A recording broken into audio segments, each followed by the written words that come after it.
말씀을 통해서 먼저 우리 마음의 모든 근심과 염려가 내려놓아지고 하나님의 은혜를 힘입는 복된 또 말씀의 시간이 되기를 소망합니다. 여러분은 또 이렇게 오늘 주일을 또 기억하시면서 예배의 자리에 오셨는데 한국교회 그리스도인들이 갖는 고민이나 갈등 중에 빠질 수 없는 하나가 그 자신의 환경이 주일을 꼬박꼬박 지킬 수 없을 때 마음에 생기는 불편함이죠. 그 예나 지금이나 믿음으로 사는 그리스도인들의 고민거리기는 합니다. 사실 그런데 현대 직업 중에는 주일이어도 일을 멈출 수 없는 업종이 참 많아요. 일단 여러분들도 타고 오신 분들 많이 계시지만 모든 교통수단의 운전자들이 그렇고 또 경찰 공무원들도 대체로 그렇고 소방관 또 병원의 응급실의 의사, 간호사, 조무사들 이런 직업들이 그래요. 그리고 또 그나마 본인의 결정에 따라 또 쉰다면 쉴 수 있는 업종을 든다면 개인이 하는 서비스업인데 그것도 솔직히 결단이 대단히 필요한 부분이에요. 그런데 오늘 말씀에서 나누려는 것은 우리가 이날 주일 하루 전체보다 하나님께 드리는 예배, 이 예배에 초점을 맞추면서 함께 말씀을 나누고자 합니다. 예수님이 오늘 말씀에 등장하는 수가성에서 우물가에서 쉬시다가 한 사마리아 여인을 만나시는데 그 여인에게 말씀하실 때 아버지께서는 자기에게 예배하는 자들을 찾으신다 말씀하셨지 주일을 지키는 자를 찾으신다라고 표현하지는 않으셨어요.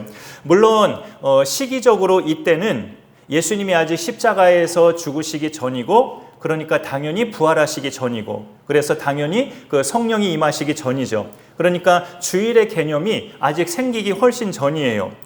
일주일에 한 날을 구별되게 지킨다면 이때까지만 해도 안식일이었지 주일 개념은 아직 없는 때였습니다. 차후에 예수 믿는 그리스도인들이 자신의 구주와 주님이 되시는 예수께서 부활하신 그 요일 그 날을 주의 날로 이제 정해서 지킨 거죠. 달력을 보면 지금 우리나라 달력도 다 마찬가지지만 대부분의 달력이 안식일은 일주일의 마지막 날이에요. 제 7일째 되는 날. 그래서 주일은 일주일에 그 주간 줄마다 가장 첫날에 일요일이 위치해 있잖아요. 근데 우리나라 문화는 요일을 말할 때 월요일부터 언급을 해요. 월, 화, 수, 목, 금, 토, 일 하면서 월요일부터가 언급되고 있잖아요. 그런데 우리가 학창시절에 영어 배울 때 영어 문화권은 기독교 문화권이라 일요일이 먼저 등장해요. Sunday, Monday 이런 식으로 일요일이 먼저 시작되죠. 요일을 순서를 월요일로 시작하는 우리나라도 달력에는 일요일이 한 주의 첫째 날로 위치해 있어요. 한 주의 첫째 날이 하나님을 믿는 우리에게 주일이라는 것은 느낌이 좋긴 하죠. 그래, 일주일의 첫날을 하나님 앞에 드리는 날, 의미 있지 이렇게 생각할 수 있죠. 믿는 자들은. 그런데 그렇게 생각하고 그냥 끝나버리면 별 의미는 없어요. 어디까지 나아가는 게 좋을까요? 그러니 우리는 일주일의 이 첫날을 하나님께 예배하는 날로 삼는다. 이러면 이제 의미가 생기는 거죠. 첫째 날의 의미가. 우리가 주일을 보내면서 평일 동안 만나지 못했던 지인이나 가족의 얼굴을 보고 평일에 가족이어도 얼굴 못 보는 경우가 많잖아요. 또 밀린 집안일도 주일에 좀 하고 또 무엇보다 지친 육신, 일주일 동안 일하느라 지쳐있는 육신을 쉬게 하는 것도 주일에 우리가 필요한 일들이긴 해요. 그러나 다른 의미 있는 일들 다 하고 예배가 없다면, 그날의 예배가 없다면 그 날을 주의 날이라고 부르기는 애매해집니다. 주일은 한자도 그렇지만 말 그대로 주님의 날이 주일이에요. 죄인이 하나님 앞에 나아간다는 것은 직접 나아간다는 것은 있을 수가 없는 일인데 그런데 주님이신 예수님 덕분에 우리는 그 예수님의 이름으로 하나님께 나아갈 수 있게 됐잖아요. 그 날이 구별되게 지키는 날이 바로 주일이죠. 그러면 예수님 믿는 사람들은 이렇게 그 성경의 말씀을 읽어보고 응용력이 있거나 머리가 있으면 이런 생각과 질문을 할 수도 있어요. 예수 믿는 사람들은 비단 이 빨간 날, 주일뿐만이 아니라 모든 날이 다 하나님께 나아갈 수 있지 않나? 예수 믿는다는 게 근본적으로 죄사함을 받은 거고 하나님과 관계가 회복된 건데 그런 사람이라면 빨간 날뿐만 아니라 모든 날이 하나님께 나아갈 수 있지 않은가? 질문할 수 있잖아요. 답은 예스예요. 그래요. 그런데 우리에게는 죄성이 있어서 그 사실이 스스로 함정에 빠질 수도 있어요. 모든 날을 하나님 앞에 예배 드릴 수 있기 때문에 모든 날을 예배 안 드리고 살 수도 있어요. 자칫하면. 그게 함정이죠. 모든 날을 드릴 수 있으니까 오늘 못 드리면 내일 드리지, 내일 못 드리면 모레 드리지 하면서 모든 날을 예배 안 드리는 날로 살아가는 함정에 빠질 수 있습니다. 우리가 오늘 예배를 못 드렸다고 할 때 오늘만 예배의 날인가, 내일도 모레도 다 예배의 날이라고 했는데 하면서 대수롭지 않게 생각하면 주중에 과연 다른 요일에 예배를 드리러 또 교회에 올까요? 그래서 우리는 일주일 중에 바로 오늘 이 주일을 특별히 하나님께 예배하는 날로 내 마음에 확정을 짓고 그렇게 꾸준하게 살아가는 게 좋아요. 왜냐하면 오늘 믿음 지키기 3번 하고 예배자로 살기라고 말씀 제목이 되어 있는데 이 땅에서 실제로 현실적으로 내 믿음 지키기에 있어서 절대 빠질 수 없는 것이 예배자로 사는 겁니다. 예배자로, 규칙적인 예배자로 살아가는 것이 내가 하나님 앞에 부름받는 그날까지 내 믿음 지키면서 사는 것에 아주 키가 되는 거예요. 그러니 우리는 이 날을 예배의 날로 딱 확정짓고 꾸준히 그렇게 가는 것이 내 믿음 지키는 것에서 굉장히 큰 힘이 되고 능력이 되죠. 방금 앞서 우리는 예수님 덕분에 하나님께 나아갈 수 있게 됐다라고 말씀드렸는데 그 덕분이라는 말 속에 들어있는 내용, 예수님 덕분이라고 했는데 그 덕분이라는 말 속에 들어있는 내용은 우리 대신 하나님 형벌을 받으신 거죠. 예수님이. 그래서 예수님을 구주로 믿는 사람은 하나님의 형벌을 안 받죠. 놀라운 사실이에요. 하나님의 형벌을 우리는 받지 않아요. 형벌의 내용을 대표적인 한 가지로 들자면 죽음이에요. 내가 이것을 먹는 날에는 반드시 죽으리라. 창세기 2장 7절에서 처음 아담에게 하나님이 하셨던 말씀. 그런데 하나님께 불순종한 죄의 대가가 실제로 죽음으로 다 왔죠.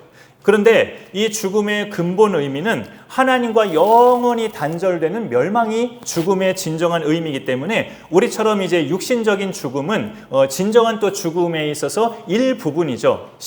우리의 육신이 흙으로 돌아가는 것은 죽음이라기보다 새로운 영의 세계로 더 이어져가는 그런 과도기라고 사실 볼 수 있어요. 그런데 성경을 보면 예수님이 암만 우리를 대신해서 십자가에서 하나님의 진노를 받으셨다 해도 만약에 부활을 하지 못하셨다면 그 예수님이 죽음의 권세를 이기셨다고 말할 수는 없어요. 부활을 못하셨다면. 그러나 죽은 자 가운데서 부활하심으로 우리가 흔히 표현하는 말로 사망 권세를 이기셨기 때문에 그 예수님을 믿는 사람은 성경에서 말하는 죽음의 형벌이 없어졌어요. 이 육신이 안 죽는다는 뜻이 아니라 육신의 죽음이 절대 형벌이 아니고 무서움이 아니란 뜻이죠. 그런데 예수께서 그 놀라운 일을 행하신 날이 언제냐? 요일로 말하자면 일요일이에요. 주일인 거죠. 그래서 우리에게 이 날은 의미가 클 수밖에 없습니다. 예수님이 죽으신 것뿐만 아니라 부활까지 하심으로 우리는 은혜의 보좌 앞에 담대하게 나아가면서 지금도 우리가 느끼든 못 느끼든 하나님을 만나고 있는 중에 예배를 드리고 있어요. 그러니 이 주일이라는 하루 동안에 우리가 암만 다른 좋은 일을 많이 해도 예배가 없다면 의미 있는 날이 되지는 못해요. 주일이 되지는 못하는 셈이 되는 거죠.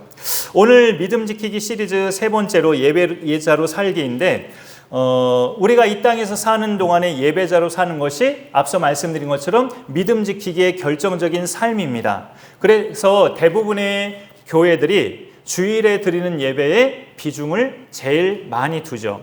큰 교회든 작은 교회든 주일에 그래도 가장 많은 지체들이 참석을 하고 예배를 드리기 때문에 비중을 많이 둘 수 있어요. 저도 지금 말씀을 전개하면서 지금까지 이 빨간 날, 이 주의 날의 예배를 일관되게 강조했잖아요. 근데 조금 전환되는 분위기로 이제 말씀이 잠깐 중간에 전개가 될 건데요.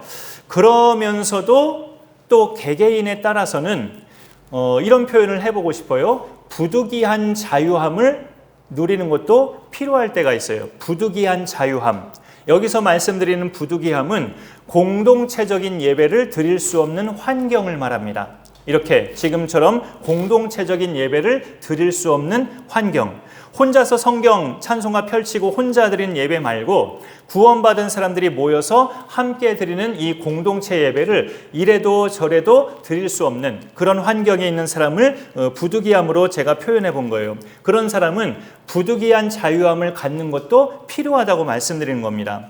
앞서 처음에 말씀드린 것처럼 오늘날의 직종에는 주일에도 필수 근무를 해야 하는 일들이 많은데 그에 해당하는 그리스도인들한테 교회가 주일 예배만을 생명으로 강조한다면 죄책감만 심어줄 수 있고 돌파구가 안 생길 수 있죠. 교회들이 모이는 예배 중에는 다 알고는 계시지만 수요일에 드리는 예배도 있고 또 금요 기도에도 예배예요. 새벽 기도에도 마찬가지로 예배고, 오늘 이 시간에 드리는 예배에 참석이 어려운 지체들에게는 주중에 다른 예배를 권하고 함께 하도록 독려하는 것도 하나의 돌파구요 방법입니다. 우리가 잘 안 해서 그렇지 그것도 좋은 돌파구가 돼요. 예배를 받으시는 하나님은 근본적으로 요일에 상관없이 영과 진리로 예배드리는 것을, 참되게 예배드리는 것을 예수님이 말씀하셨지 어떤 장소와 요일을 말씀하지 않으셨기 때문에 그래요. 6월 한 달 동안에, 이것도 우리 교회에 주신 하나님의 은혜라고 생각을 하는데요, 6월 한 달 동안 우리 교회는 78세 되신 아버님과 이제 50이 된 아들이 수요 예배를 3번 오셨어요. 그분들이 어떻게 우리를 알게 됐냐면 매주 수요일 오후에 나가는 이 오솔길 공원 전도하는 길에서 만나게 됐는데, 교회를 소개하니까 올 수 있대요. 평일에 수요일은 올 수 있다고 6월 한 달 동안에 3번 수요 예배 오시고 마치고 같이 점심 드시고 그렇게 가셨어요. 목사님들 중에서 열정적으로 전도하시는 분들은, 저는 아직 그런 상태가 아니어서 그런 분들이 또 이렇게 저에게 도전의 대상이 되긴 하는데, 열정적으로 전도하시는 목사님들은 자기가 섬기는 교회의 상가들을 반드시 점령하더라고요. 그 교회 주변의 상가들. 그 상가들 사장님들 중에도 예수 믿는 분들이 계시긴 하죠. 찾다 보면은, 만나다 보면 크리스찬이 있는데 자기가 섬기는 교회가 이 일하는 직장과 너무나 멀어서 주일에는, 일요일에는 가지만 평일에는 예배 참석을 못합니다 하는 사장님들이 제법 있어요. 그럴 때 전도의 열정적인 목사님은 주저하지 않으셔요. 바로 옆에 저희 교회가 있는데 저희 교회는 수요 예배 오전 11시에 드립니다. 같이 오셔서 예배 드리고 점심도 같이 드시자고 아주 적극적으로 권면을 해요. 그러면 그렇게 해서 상가의 사장님들과 관계도 맺고 그 사장님들의 고민 상담까지도 해요, 목사님들이. 그러면서 전도의 개념을, 보통 전도의 1차적인 의미는 불신자들에게 예수님을 소개하는 거지만 기존 성도 중에도 본교회까지 다니기 어려운 대상들을 가까운 교회에 예배드리게 해서 신앙을 자라게 하는 것도 넓은 범위에서 전도에 들어가더라고요. 그런 것을 어떤 목사님들이 잘 하시냐면 전미목, 전도에 미친 목사님들이 잘 하시더라고요. 예, 주일에 자기가 섬기는 교회에 꼬박꼬박 가서 예배드리는 사람들 중에도 평일 예배까지는 드리지 못하는 대상들이 꽤 많죠, 솔직히. 그러다가 직장에서 바로 옆이나 아주 가까운 데에 교회가 또 생기거나 그 해당 교회 목사님들이 적극 권면을 하면 참석을 하면서 신앙이 또 이전보다 더 성숙해지는 좋은 결과를 얻기도 해요. 그런데 그런 사람도 그런데 하물며 주일 예배 참석 자체가 불가능한, 주일 예배 참석 자체가 어려운 사람의 경우는 평일 예배가 더욱더 중요한 요소가 될 수 있다는 것을 말씀드리는 거예요. 하나님이 받으시는 예배자는 어떤 사람일까요? 어느 요일에 예배를 드리는 사람이 아니라 오늘 23절에 보면 참되게 예배하는 자라고 예수님이 간결하게 먼저 말씀을 하십니다. 아버지께 참되게 예배하는 자들은 이라고 말씀을 시작하시죠. 참되게 예배한다는 게 무슨 말일까요? 그 다음 절에 보시면은 하나님은 영이시니 예배하는 자가 영과 진리로 예배할지니라 라고 되어 있습니다. 그러니까 하나님은 영이시다 라고 이렇게 말씀하는데요, 예배의 대상이 하나님이잖아요. 예배자는 우리지만 받으시는 대상은 하나님이죠. 근데 하나님은 영이시기 때문에 이 물질 세계에서는 안 보이시죠. 물질 세계는 안 보이셔요. 아, 그렇구나 하고 끝날 것이 아니라, 이 말은 하나님이 중요하게 보시는 것은 물질 세계, 보이는 세계보다 보이지 않는 세계라는 뜻도 됩니다. 하나님은 영이시기 때문에 눈에 안 보인다. 아, 그렇구나. 그게 아니고 영이시기 때문에 보이지 않는 것을 하나님은 근본적으로 더 중요하게 여기신다라고 우리가 의미를 그렇게 받아들일 수 있어요. 그리고 보이지 않는 것 중에는 우리 인간의 속마음도 보이지 않는 거죠. 우리 인간의 속마음. 그런데 육안으로는 안 보이지만 사람의 언행을 이렇게 보면, 말하는 것과 행동을 보면 그 사람의 마음을 또 읽어볼 수는 있어요. 그 사람의 말이나 행동을 들어보면. 그래서 하나님은 사람을 보실 때 중심을 본다고 말씀하고 있죠. 다윗을 뽑으셨을 때 뽑으려는 그 사무엘 선지자에게 사람은 외모를 보거니와 나 여호와는 중심을 보느니라 라고 말씀하셔요. 이 중심을 쉬운 성경에 다 마음이라고 되어 있는데 보이는 거는 아니지만 느껴지는 거죠. 마음은. 저 사람의 마음이 지금 바로 되어 있는지 좀 삐뚤어져 있는지 우리가 느껴질 수 있어요. 하나님께 바르게 예배드리는 것을 예수님은 참되게 예배하는 것으로 말씀하시는데 그 참되게 예배드린다는 것을 특별히 신령과 진정으로, 예전 성경은 그렇게 되어 있는데 지금 성경에는 영과 진리로 예배한다고 그렇게 말씀하고 있어요. 그 중에서 그 영으로 예배한다는 것, 이 영과 진리로 예배한다는 것의 해석이 솔직히 분분해요. 주석마다 해석이 분분한데 일단 근본적으로 영은 하나님으로 볼 때 성령을 의미한다고 볼 수 있어요. 내가 영으로 예배한다, 성령으로 예배하는 것을 말하는데 성령은 고린도전서 2장에 보면 하나님의 깊은 것까지도 통달하시는 분이라고 소개합니다. 그래서 성령으로 예배하면 그야말로 하나님이 기뻐 받으시는 예배자로 예배하는 거죠. 성령으로 예배하려면 어떻게 예배를 드리는 건데요? 라고 물어보신다면 우리 각자도 영이 있어요. 육신만 있는 게 아니라 영이 있죠. 영혼이라고도 하는데 예수 믿기 전에는 그냥 혼의 개념이 더 가까웠다면 많은 불신자들은 우리 예수 믿고 거듭난 사람들은 영혼 중에서도 이제 그 앞에 있는 영이 더 이제 중요한 부분이 되는 거죠. 영이 죽어져 있다가 이제 살아났기 때문에, 하나님 믿음으로 살아났기 때문에 영혼 중에 영이 중요한 부분으로 이제 자리매김이 돼요. 그러면 이제 영으로 예배를 드리는 건데요. 영이 살아난 사람은 몸도 이렇게 와서 우리가 앉아 있지만 내 영이신 하나님을 만나서 예배를 드리는 건데 내 영이 하나님을 만나려면 또 다른 하나님이신 성령을 따라 우리가 예배를 드릴 때 영이신 하나님이 내 영과 만나질 수가 있어요. 예배 중에는 또 기도도 있는데 아까 기도도 있었죠. 우리가 기도할 때 뭘 기도해야 될지 모를 때 말할 수 없는 탄식으로 간구하시는 분이 또 성령이셔요. 성령으로 예배하는 사람만이 하나님이 받으시는 예배자입니다. 그런데 예수님이 이렇게 사마리아 여인과 대화를 나누시는 시점은 아까도 그런 표현했었는데 아직 십자가에 못 박혀 돌아가시기 전이고, 그러니 당연히 부활 전이고 당연히 성령이 강림하시기 전이에요. 예수님이 부활 승천하시고 성령이 오셨는데, 그러나 예수님을 직접 목격한 사람들, 이 사마리아 여인처럼 또 제자들처럼 예수님을 직접 목격하면서 예수님을 믿은 사람들에게는 예수님 그분 자체가 성령님이 하시는 일을 그 사람들에게 하셨어요. 하나님의 능력을 나타내시고 고치시고 일으키시고 살리시고 하셨잖아요. 지금 성령님이 하시는 일들을. 그러니까 그 당시 성령이 아직 오시지 않았지만 예수님을 직접 만나고 믿었던 모든 사람들에게는 예수님이 직접 성령이 하시는 일을 하신 겁니다. 이 사마리아 여인한테도 마찬가지고요. 그러니까 성령이 아직 강림하진 않으셨지만 나를 보고 너는 영과 진리로 예배할 수 있다라고 말씀하시는 거죠. 그 영과 진리 중에 그 진리, 이 두 번째 진리는 예수님께서 이 같은 요한복음 14장 6절에 내가 곧 길이요 진리요 생명이니 자기 소개를 그렇게 말씀하셨어요. 자기가 진리라고.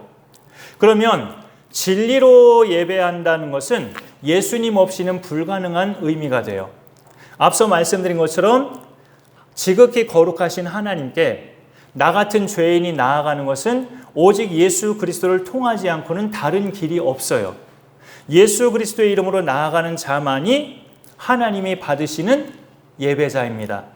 오늘 말씀에 등장하는 사마리아 여인에게 예수님은 당신의 정체를 이제 밝히셔요. 예수님께서 예배에 대한 말씀을 하실 때 이 여인이 이런 말을 합니다. 예수님한테 본문 말씀은 아니지만 성경책에 보시면 25절에 여자가 이르되 메시아 곧 그리스도라 하는 이가 오실 줄을 내가 아노니 그가 오시면 모든 것을 우리에게 알려주시리이다. 예수님이 예배에 대해서 진지하게 말을 하니까 우리가 지금까지 메시아 그리스도라는 분을 들어왔다. 그분이 오신다면 그 모든 궁금증을 우리에게 해결해 주실 것이다 라고 예수님한테 말을 하는 거죠. 그랬더니 예수님이 자기 정체를 밝히셔요. 네가 지금 말하는 그리스도가 바로 나다. 내가 바로 메시아 그리스도다. 죄인들의 구원자다. 그러니 나를 믿는 사람은 믿는 그 순간부터 하나님께 그렇게 예배할 수 있다라고 선언하셔요. 오늘 23절의 표현을 보면요. 영과 진리로 예배하는 자들이니 이렇게 말씀하지 않으시고요. 영과 진리로 예배할 때가 오나니 이렇게 말씀하셔요. 영과 진리로 예배할 때가 오나니. 하나님께 참되게 예배하는 자들, 즉 물질 세계만이 아니라 보이지 않는 영의 세계를 인정하고 보이는 것든 보이지 않는 것든 그 모든 것의 창조주가 하나님이심을 인정하고 그 하나님께만 예배하는 그 참된 예배자들은 영과 진리로 예배할 때가 이제 온다라고 말씀하셔요. 그게 언제냐? 지금이라고. 곧 이때라라고 말씀하시잖아요. 이게 무슨 말일까요? 예수님이 죄인들과 함께 대면하고 계시는 지금이 그 순간이라는 거예요. 하나님께 참되게 예배할 수 있는 것, 영과 진리로 예배할 수 있는 그 시점이 예수님이 죄인들을 대면하고 계시는 지금이 바로 그 시작이다라고 말씀하시는 겁니다. 예배자인 내가 일주일 동안에 죄 안 짓고 예배 당일에 또 일찍 와서 기도로 준비하는 것도 필요하지만 근본적으로 이 땅에 오신 예수님을 내가 그리스도 메시아로 믿는 사람이어야 합니다. 그 믿음을 가진 사람은 그 믿음을 가진 그 순간부터 그렇게 예배할 수 있다고 말씀하시는 거예요. 결과적으로 수가성 우물가에서 예수님 만난 이 사마리아 여인은 그런 예배자가 됐다고 볼 수 있어요. 오늘 성경책 속에 28절, 29절에 보면 예수님이 자기하고 얘기 나눈 이 남자가 바로 그리스도라는 걸 이 여인이 알고 나서 반응이에요. 28절에 여자가 물동이를 버려두고 동네로 들어가서 사람들에게 이르되 내가 행한 모든 일을 내게 말한 사람을 와서 보라. 이는 그리스도가 아니냐. 여기 29절에 내가 행한 모든 일은 이게 좀 낯뜨거운 일이지만 남편을 5이나 두었던 전적이에요. 너에게 남편이 5이나 있었으니 네 말이 맞다 하면서 예수님이 여자가 알려주지도 않았는데 이 여인이 지난날에 남편이 5이나 있었다는 사실을 알고 말씀하시는 예수님이 그거를 이 사마리아 여인이 떠올리면서 자기 동네 사람들에게 29절에 내가 행한 모든 일을 내게 말한 사람, 내가 말하지도 않는데 알더라. 내가 남편 5이나 있던 걸 이 사람이 알더라. 이가 그리스도가 아니고 누구겠느냐? 라고 동네 사람들에게 전하는 거죠. 내가 오늘 그 그리스도를 만났다 하면서 바로 하나님은 그런 예배자를 찾으신다는 거예요. 예수를 그리스도라고 고백하고 남들 앞에서도 예수님이 그리스도십니다. 당신도 믿어야 돼요. 이렇게 예수님을 그리스도로 고백하는 그 예배자가 참된 예배자라는 거예요. 그런 고백자만이 영과 진리로 예배할 수 있다고 예수님이 가르쳐 주시는 겁니다. 그러면 우리 생각에 잠시 물 한 모금 마시고요. 우리 생각에 나도 그런 대로 그럼 참된 예배자네? 예수님을 그리스도로 믿으니까 이렇게 생각이 들잖아요. 맞는데 그 23절 하반절에 보면 23절 하반절에 아버지께서는 자기에게 이렇게 예배하는 자들을 찾으시느니라고 말씀하고 있어요. 이 땅에서 분명히 예수 믿는 사람들이 그래도 암만 적어도 그래도 눈에 띄게 여기저기 믿는 사람들이 있는데 하나님은 그런 예배자를 찾으신대요. 안 보이니까 찾으신다는 의미가 될 수 있거든요. 저 예수 믿는 사람 저 여기 있어요 라고 우리가 이렇게 손을 들어도 그런 예배자를 하나님이 찾으신다는 거예요. 별로 없다는 뜻이거든요. 그게 그런 예배자가. 이 말씀들을 종합해 볼 때 하나님께 참되게 예배한다는 것은 하나님 그분과 실질적인 만남을 가진 예배자를 말해요. 예수님을 믿는다고 고백을 해도 모든 예배 때마다 하나님을 그렇게 실질적으로 만나고 돌아가는 사람들이 많이 있는가? 그거를 우리가 질문을 가져볼 필요가 있어요. 하나님 그분과 정말로 만남이 이루어지고 예배를 드리는 사람이 참되게 예배하는 자예요. 사랑하는 가족을 일주일만 못 봐도 보고 싶잖아요.